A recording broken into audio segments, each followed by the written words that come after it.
Realmente es un lujo el invitado que tenemos en este momento. A partir de este instante vamos a estar charlando con el autor de uno de los libros más cautivantes que, bueno, han surgido en los últimos tiempos, que es ¿para qué trabajamos?, ¿no? Una gran pregunta que nos hacemos muchos de los seres humanos. Un periodista, un especialista en vínculos humanos, me refiero al escritor, periodista, ensayista, gran amigo, lo considero así. Sergio Sinay, ¿cómo estás? Bienvenido, un gusto saludarte. Sergio, gracias por estar compartiendo con nosotros estos minutos. No, al contrario, Pedro, es un gusto para mí.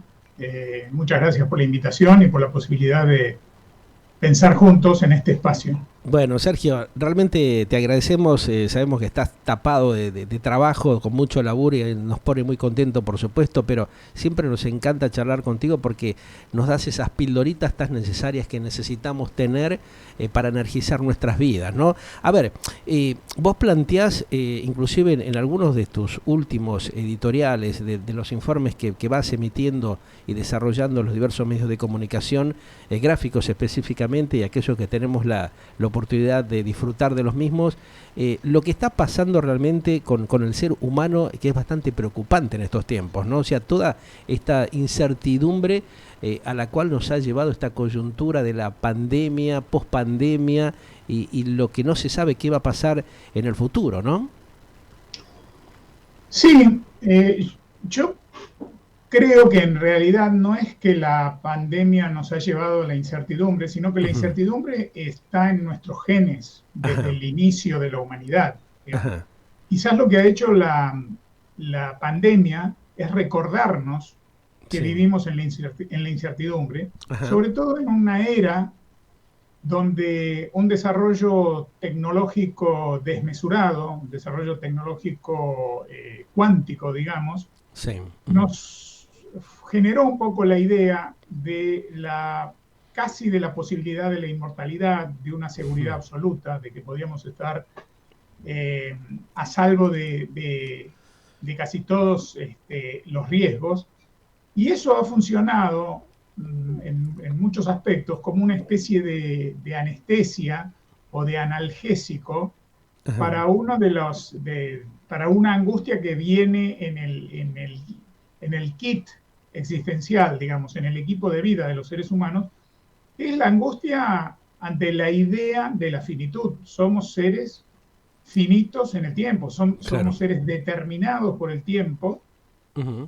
y, y esa conciencia de finitud es la que hace que valoremos la vida. El tema es que después, cada vez menos en el estado actual de la humanidad, Sí, parece que encontramos cuál es el sentido ajá, de esa vida. El sentido de la vida de cada uno, ¿no? El sentido de la vida digamos, de la vida como fenómeno en claro. general Sí, sí, la pregunta filosófica por la vida en claro. general, sino la pregunta por la vida propia Sí, es una pregunta de cuya respuesta, antes que confrontar la pregunta y buscar la respuesta a través de cómo vivimos, qué hacemos, ajá. para qué hacemos lo que hacemos, cómo nos vinculamos, eh, qué es lo que esperamos, con quién lo esperamos, si tenemos algo que hacer, algo que esperar, alguien a quien amar y de qué manera esperamos, de qué manera hacemos, de qué manera amamos y nos vinculamos. En lugar de explorar esto para encontrar un sentido, una respuesta, Uh-huh. nos escapamos y la tecnología ha ofrecido y ofrece permanentemente vías de escape, ¿no? Sí, uh-huh. Vías de escape, posibilidad de no pensar, posibilidad de evadir la experiencia de vivir y suplantarla por placebos virtuales, por Claro. placebos Y tecnológicos. sí. Bueno, Uh-huh. todo eso que fue olvidado Uh-huh. de una manera casi brutal, podríamos decir, la pandemia nos lo vino a recordar. Uh-huh. Somos finitos en el tiempo, no hay Sí. seguridad sobre nada, el Uh-huh. futuro es imprevisible, mañana podríamos no estar perfectamente, no hay ninguna garantía para cada uno de nosotros Sí. de que mañana vamos a despertar en la misma cama en que nos despertamos hoy, o siquiera que nos vamos a acostar esta noche en la cama de la cual nos hemos levantado esta mañana. Ajá. Por lo tanto, cada día debería ser un día con sentido. Cuando nos olvidamos de eso y nos lo recuerdan de golpe y no hemos estado trabajando en esto, nos encontramos desguarnecidos y esto ha generado una enorme, una pandemia de angustia y de ansiedad, digamos, ¿no? Ansiedad por ver cómo se sale, por dónde se sale y, y, y poca reflexión en general sobre explorar otras formas diferentes de vivir por ahora, porque a medida, por lo menos, Sí. En el mundo, digamos, que yo puedo vislumbrar, que es la sociedad donde vivo, los medios en que me muevo, la gente con que interactúo, Ajá. me da la sensación de que hay una ansiedad por volver a una antigua normalidad o a lo que conocemos como normalidad, Sí, para seguir haciendo lo mismo. En claro. realidad, para seguir haciendo, Ujú. creo que la mayoría de las personas lo que se propone es seguir haciendo lo mismo. Es como si hubieran padecido o estuvieran padeciendo de un síndrome de abstinencia, ¿no? Ujú. Respecto de lo que hacía. Pero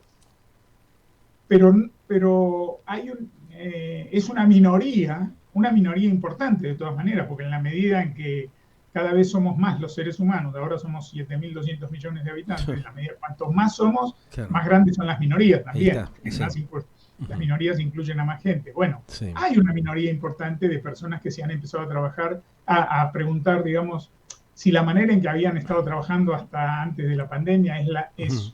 es una forma digna de trabajar o si realmente lo llevaba además de la productividad económica, el éxito material o lo que fuera, si les estaba proporcionando felicidad, digamos, o sentido para sus vidas. Ujú. Algunos se han empezado a dar cuenta que no quieren volver a esa normalidad, que están explorando de qué forma crear otra normalidad, que no somos no somos nuestro trabajo es una parte de nuestra vida, pero nosotros no somos nuestro trabajo, algunas personas lo están pensando, otras han perdido proyectos, Y sí. han Ujú. perdido sus trabajos y también es dificultoso encontrar nuevos. Reacomodarse, claro, ir viendo cómo se van reinsertando dentro del Sí, sistema, hay ¿no? relaciones que se han Sí, transformado, también, claro. Ujú. relaciones que han terminado, Ujú. está todo para explorarse, para reformularse, pero es un desafío enorme que requiere un enorme también coraje espiritual, ¿Qué coraje palabra? Esa emocional. palabra es importante, la acabo de decir, ¿no? Ese coraje Sí, espiritual, esa energía que tiene que volver a florecer, a reflorecer, tal vez. Vos lo planteás. Yo estuve leyendo justamente uno de tus artículos en la revista La Nación, que me pareció impactante, ¿no? Porque ujú, vos hablas de el hecho de ser, planteás allí de como ser uno mismo, ¿no? Conocerse como que no es pasar por el campo así porque sí, ¿no? Tiene mucho que ver con esto que estamos viviendo o esto que estamos transitando, querido Sergio, post pandemia, que todavía no se sabe si está terminada, pero ha permitido de que muchos seres humanos empecemos a reflexionar para qué estamos aquí, en este mundo, ¿no? En este planeta Tierra tan claro. complejo y que nos va llevando como de un lado para otro, ¿no? Sí, Pedro, vos, mirá, desde el momento, yo mencionaba recién, hay 7.200 millones de habitantes en el planeta hoy en día. Ajá, Ninguno es igual a otro. claro. Ajá. No hay dos personas iguales, pero Qué no maravilla hoy. esto, ¿no? No hoy. Esa maravillosa cuestión del ser humano, lo diferente que somos y realmente cómo de alguna manera vamos congeniando con determinadas estructuras o con nuestros pares, que inclusive esto se da, viste, luego de esta globalización que se generó en el mundo, que nos permitió acercarnos y tener otro tipo de relación gracias también a la apoyatura de las nuevas tecnologías de alguna manera, porque eso, bueno, es Exactamente. discutido, pero viste que también se da lo otro, ¿no? Que tampoco, entre comillas, nadie lo quiere plantear, pero es lo que nos ha permitido un acercamiento y un contacto directo con personas que de otra manera hubiese sido imposible.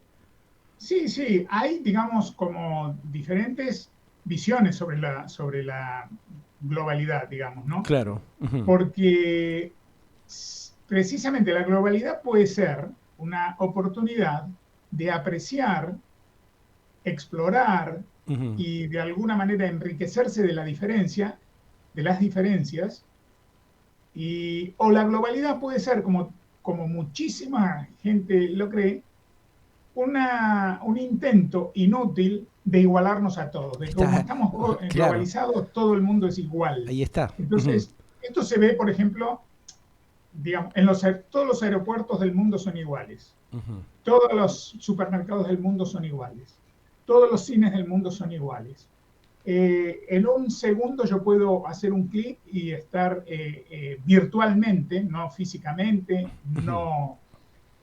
no en la experiencia real de la vida, puedo estar en la otra punta del planeta. Entonces, esto nos ha hecho creer que de alguna manera que, que, que estamos en todas partes al mismo tiempo, que somos iguales y que en el mundo no hay diferencias. Cuando en Ajá. realidad las diferencias en la humanidad es lo más rico que tenemos, la diversidad, y es de donde podemos, realmente lo importante de la globalidad es que nos permita reconocernos diferentes y Ujú. no tratar de igualarnos, vestir todos igual, Claro.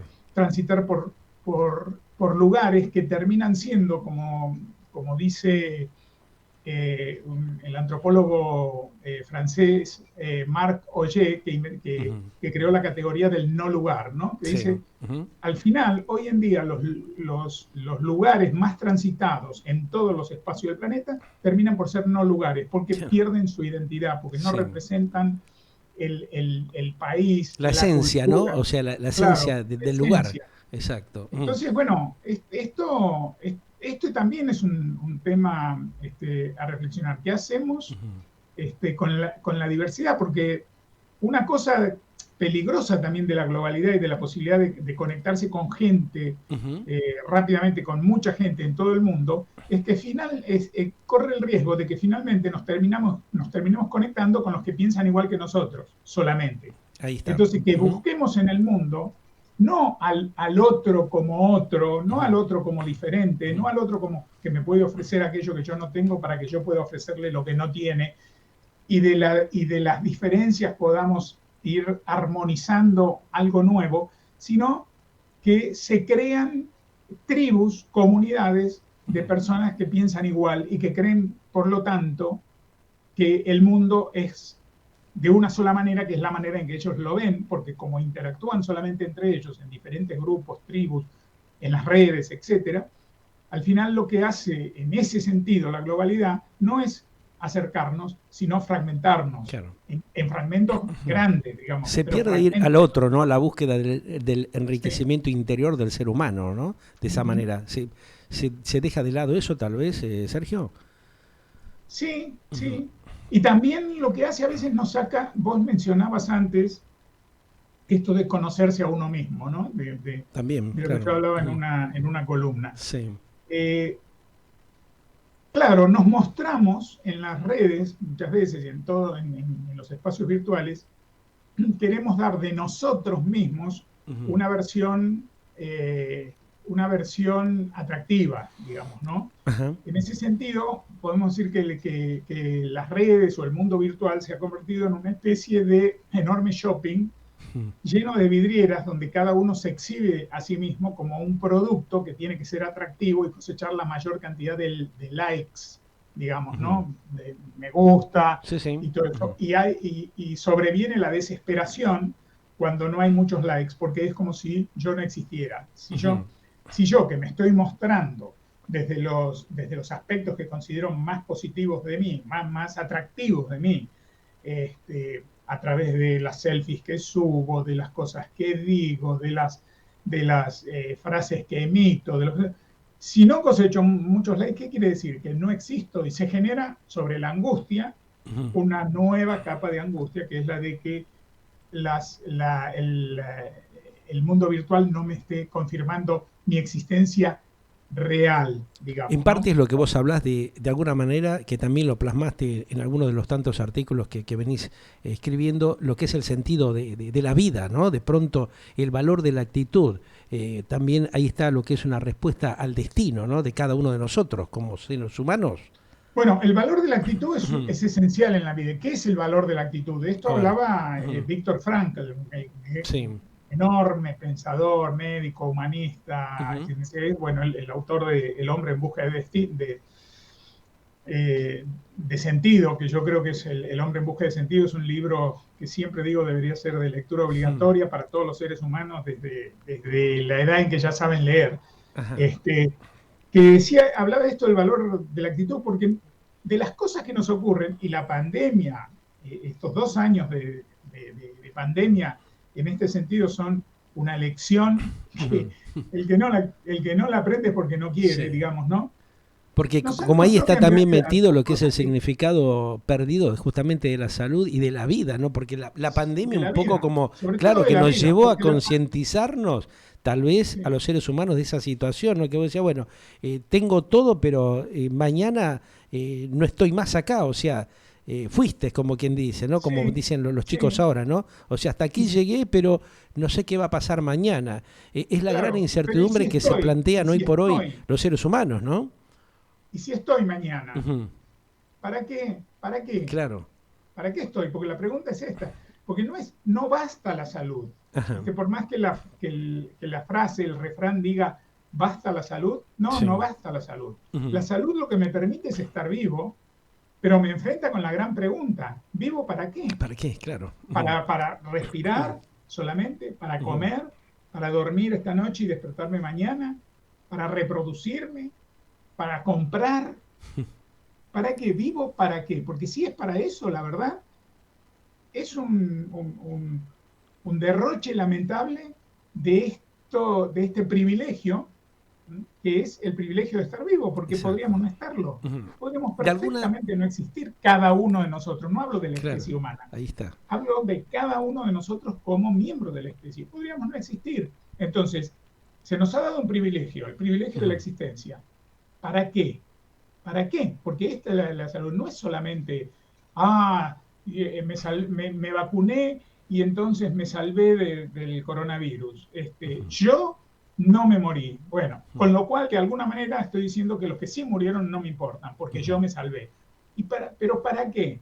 Y volviendo al valor de la actitud, Sí. como lo que decía Frankl, es esto, Ujú. como la mayor parte de las cosas que nos ocurren en la vida, aunque pretendamos que no es así, la mayor parte de las cosas que nos ocurren en la vida ocurren más allá de nuestra voluntad, más allá de nuestro planeamiento, más allá de lo previsible. Ujú. Lo que controlamos, lo que podemos prever es muy poco, aunque creamos que tenemos todo dominado, digamos, no, no, es muy poco. Por lo Ujú. tanto, la cuestión es ¿cómo voy a actuar yo ante aquellas cosas que no dependen de mí?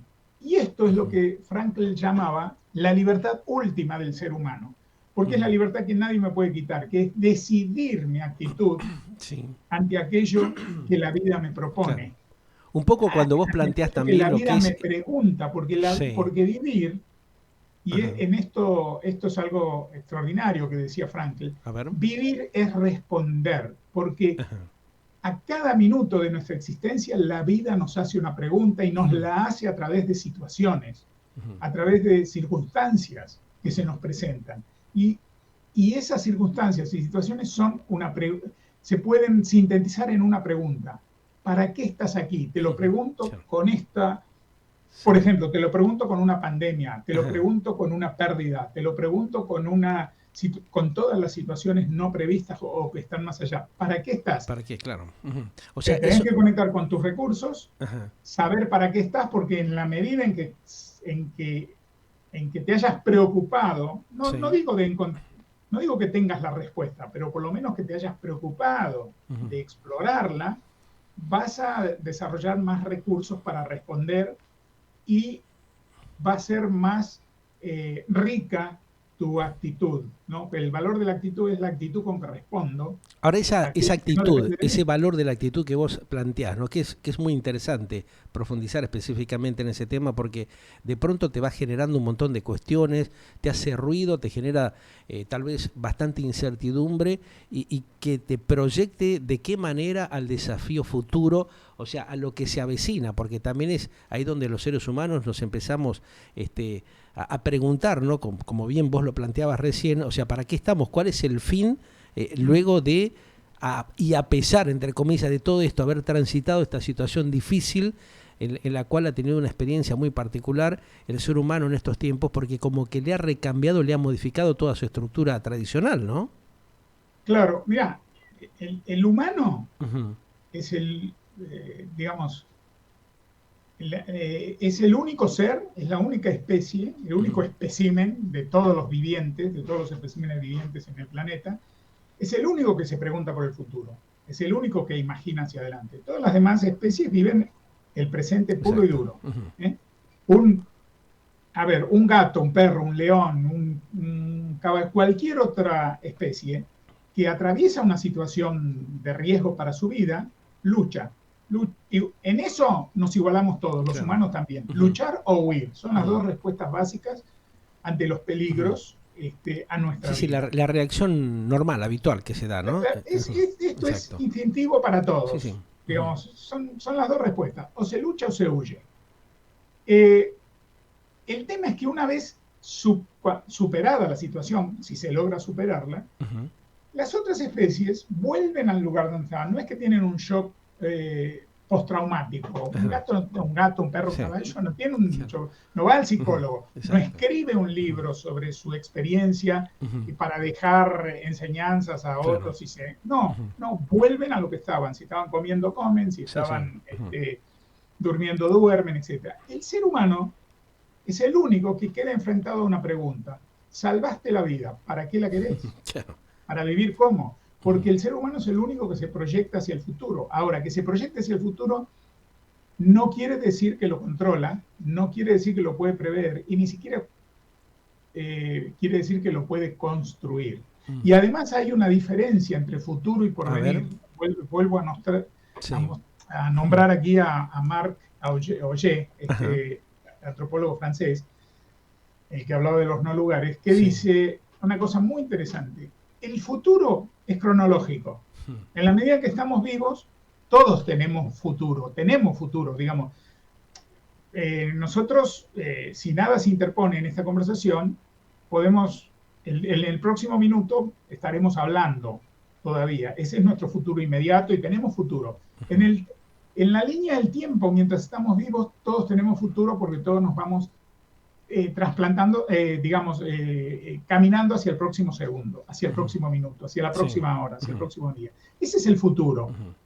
El porvenir es otra cosa. El porvenir es aquello que nosotros hacemos en la línea del futuro. El porvenir es aquello con que le damos sentido a este caminar en la línea del tiempo. Entonces, ¿se puede tener futuro sin porvenir? No se puede tener un porvenir sin futuro. Claro. Si no hay futuro, no hay porvenir del cual hablar. Pero futuro hay para todos. Porvenir hay para los que lo construyen. Pero ¿dónde se construye? No se construye en el futuro el porvenir, se construye en el presente. En cómo vivo hoy, en cómo me vinculo hoy, en cómo y para qué trabajo hoy, en cuáles son en cómo pongo en práctica en mi vida de cada segundo mis valores hoy. Eso va construyendo un porvenir, que es siempre una pregunta abierta, pero lo va construyendo. Lo otro es vivir confiado en que mañana estaré vivo, aunque no sepa para qué. Vos hablás justamente de eso, inclusive cuando, planteás eso de cambiar un poco la realidad por la apariencia que habitualmente lo lleva en sí el ser humano. De pronto se da que como que es necesario un encuentro con uno mismo, que uno empiece a reflexionar desde su interior y decir, bueno, que vos también lo hacías referencia hace un ratito en un paso justamente de tu comentario, es como para ver cómo uno se va reacomodando a la realidad de los tiempos que corren, Sergio.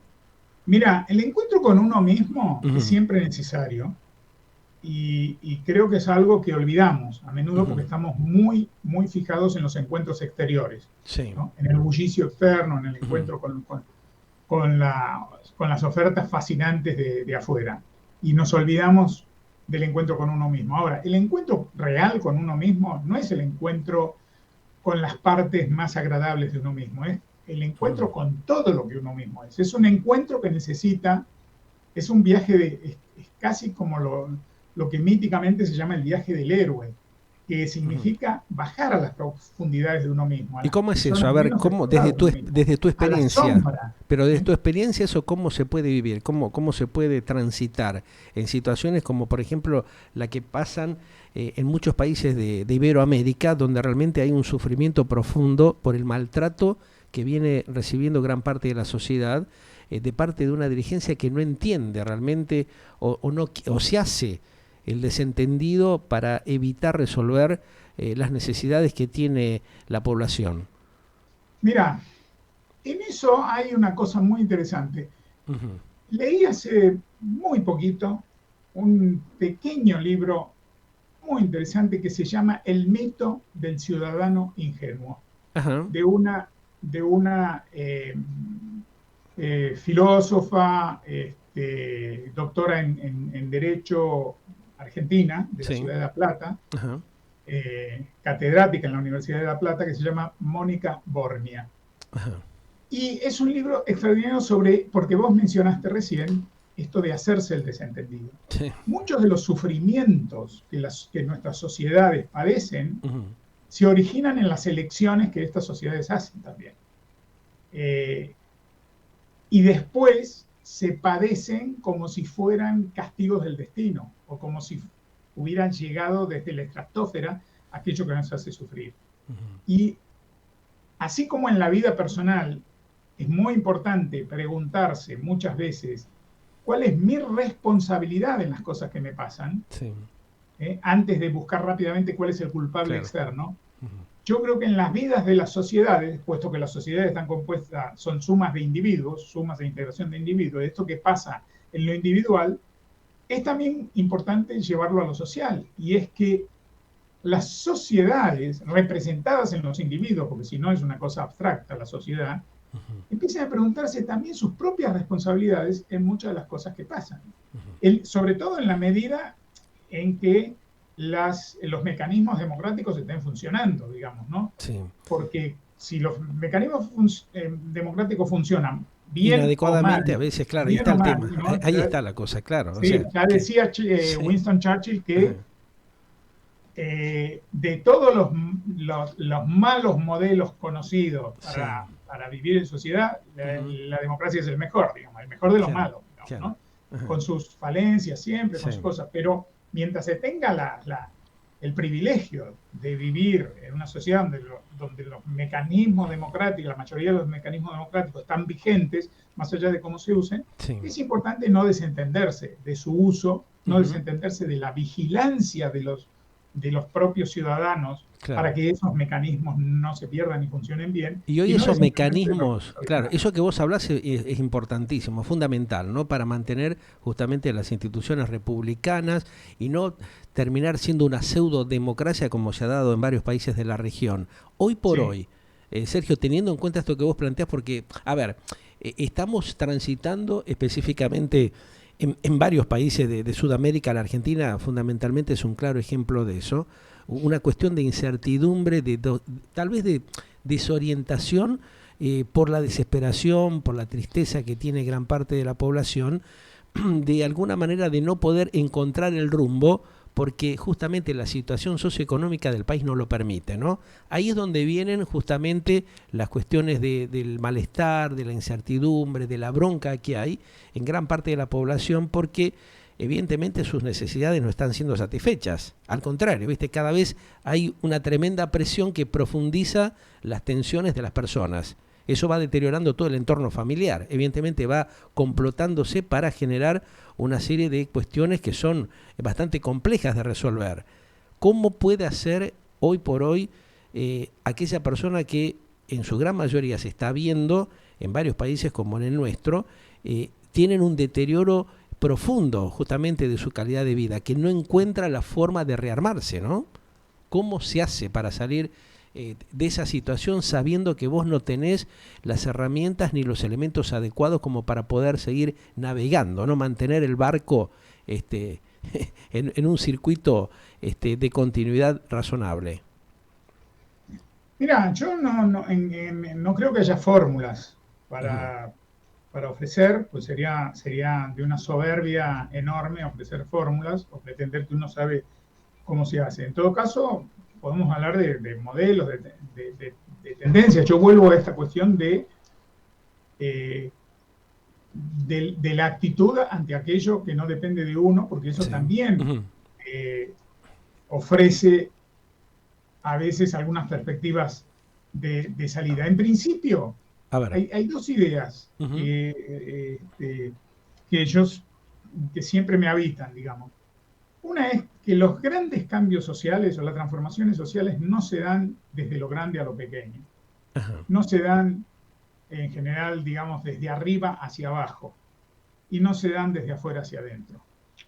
Lo que, si estamos doloridos, desconformes o desesperanzados respecto de la sociedad en que vivimos y de cómo vivimos, la primera pregunta que cada uno se debe hacer a sí mismo es cómo quisiera que fuera esa sociedad, cómo quisiera que fueran los vínculos entre las personas en esa sociedad, cuáles son los valores que aspira a que la sociedad en la que quiere vivir, cuáles son los valores que deberían predominar en esa sociedad y estar puestos en vigencia en el día a día, en todos los ámbitos.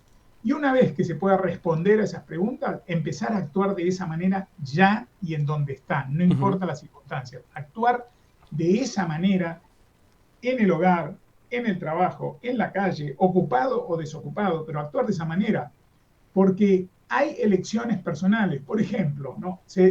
A veces con ese facilismo para generalizar y crear categorías y abandonar el pensamiento crítico, hay gente que piensa que la pobreza de por sí produce delincuencia, por ejemplo. Sí. Pero la mayoría de la gente pobre no es delincuente. La mayoría de los pobres no son delincuentes.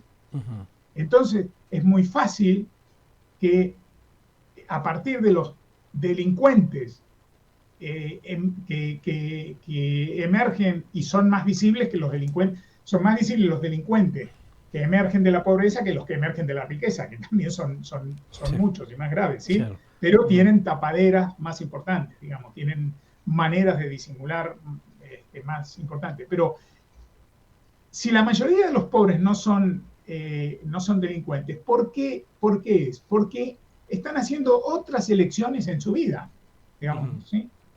Entre robar y seguir buscando trabajo aunque no lo encuentre, y esto sea una mortificación diaria, sí. Siguen apostando a lo mejor a encontrar un trabajo o crear una oportunidad de trabajar. Ahora, ¿por qué se perdió eso, justamente lo que era otrora la cultura del trabajo, ¿no? Que nos enseñaron nuestros abuelos, nuestros padres? ¿Por qué se va dando ese deterioro tremendo? Por algún lado, algunos sabemos, ¿no? Los motivos de la presión, de esta manipulación de una generación política que no está a las alturas de las circunstancias y que se ha complotado con todo eso, ¿no? Pero esa cultura del trabajo base que teníamos prácticamente ya no existe más. Claro, porque la cultura del trabajo no es solamente transmitir habilidades o capacidades para hacer una determinada cosa. El trabajo es un espacio de la actividad humana. Pues fíjate que los únicos, la única especie que desarrolla diferentes formas de trabajo es la especie humana. Sí, las hormigas trabajan, pero hacen siempre lo mismo. Las abejas trabajan, hacen siempre miel. No tienen crisis vocacionales. Exactamente. Claro. Y no trabajan para ganarse la vida. Trabajan porque tienen un programa instintivo para trabajar. Los castores hacen diques y a ningún castor dice, oh, no, yo lo que quiero es hacer miel. No. Los únicos que elegimos y desarrollamos diferentes actividades. Somos los humanos, claro. Somos los humanos, exacto. ¿Pero por qué? Porque en esas actividades también ponemos diferentes dones, diferentes valores, diferentes talentos. La asociamos con diferentes propósitos y proyectos de vida. Entonces, cuando se pierde la cultura del trabajo, cuando se pierde también la pregunta por el sentido de vivir, porque cuando yo me pregunto ¿para qué vivo? En el trabajo voy a encontrar no las respuestas todas, pero el trabajo va a ser una de las fuentes donde yo encuentro respuestas. Otras fuentes van a ser mis vínculos, otras fuentes van a ser mis proyectos, otras fuentes van a ser la forma en que vivo mis valores.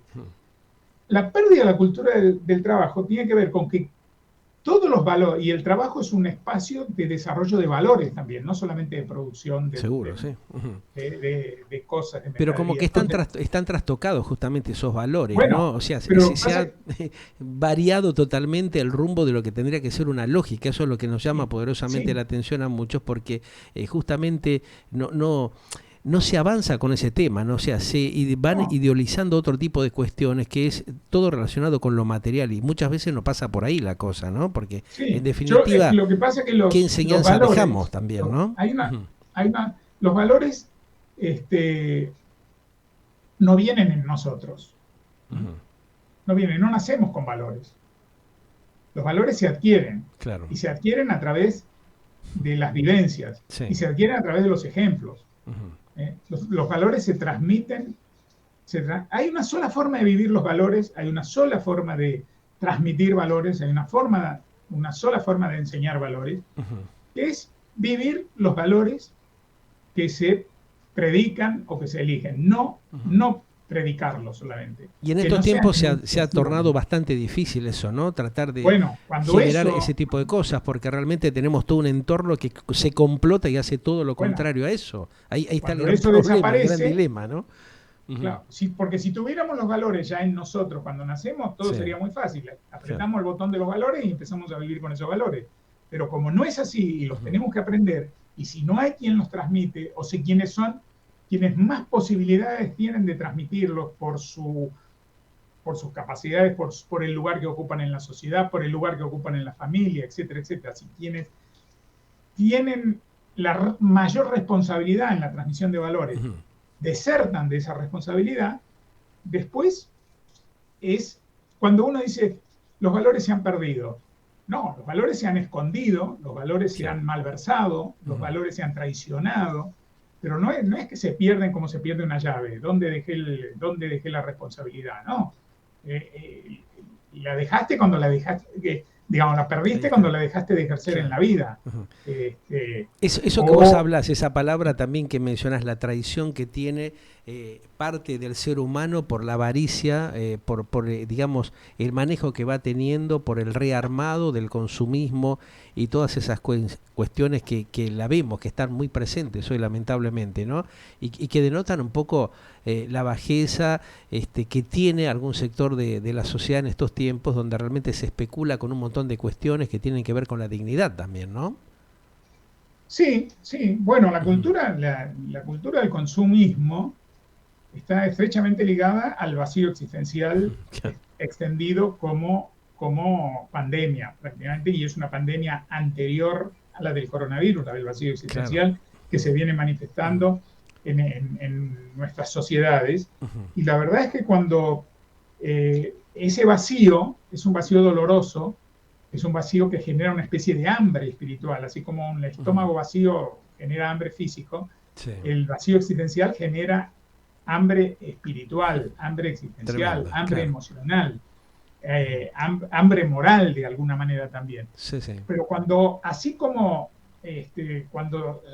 como el hambre no se mata, el hambre, no digo el apetito, sino el hambre es la manifestación del organismo de una necesidad real. El apetito es la manifestación de un deseo, digamos, pero el hambre es la manifestación de una necesidad. Claro. ¿Qué es lo que estamos padeciendo hoy por hoy? ¿No? Lo estamos viendo en carne propia con lo que pasa con nuestros propios hermanos, ¿no? Que están en una situación de padecimiento, de hambruna, que realmente nos preocupa, ¿no? Nos causa mucha tristeza. Otra cosa es apetito, ¿viste? Con el apetito vos podés ir a una feria gastronómica, con un apetito.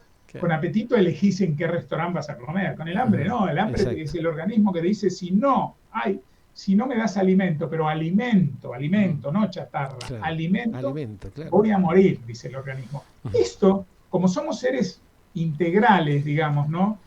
Cuerpo, mente y alma, todo en uno, digamos, y no fragmentados, aunque nos fragmentemos después, pero no somos fragmentados, así como ocurre con el hambre del cuerpo, ocurre con el hambre del espíritu, el hambre del alma, el hambre de la psiquis. ¿Tenés esperanza? ¿Tenés alguna luz de esperanza en esto vos? Si no le das alimento va a seguir teniendo hambre, no importa todo lo que comas. Si no es alimento, te va a seguir pidiendo porque no es alimento, no importa, no es cuestión de llenar. Viste que algunos... Lo mismo pasa con lo demás. El consumismo es darle al vacío del alma, al vacío de sentido, al vacío existencial, darle comida chatarra. Consumo, pero sigo con este vacío existencial, sigo sin saber para qué vivo, sigue corriendo el reloj de mi vida, que se va a terminar, y al final de ella ¿cuál es la huella que voy a dejar? Porque en definitiva, ¿de qué se trata?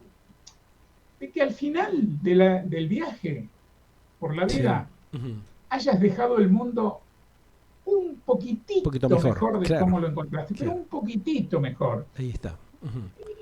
en algo, digamos, Ujú. ¿no?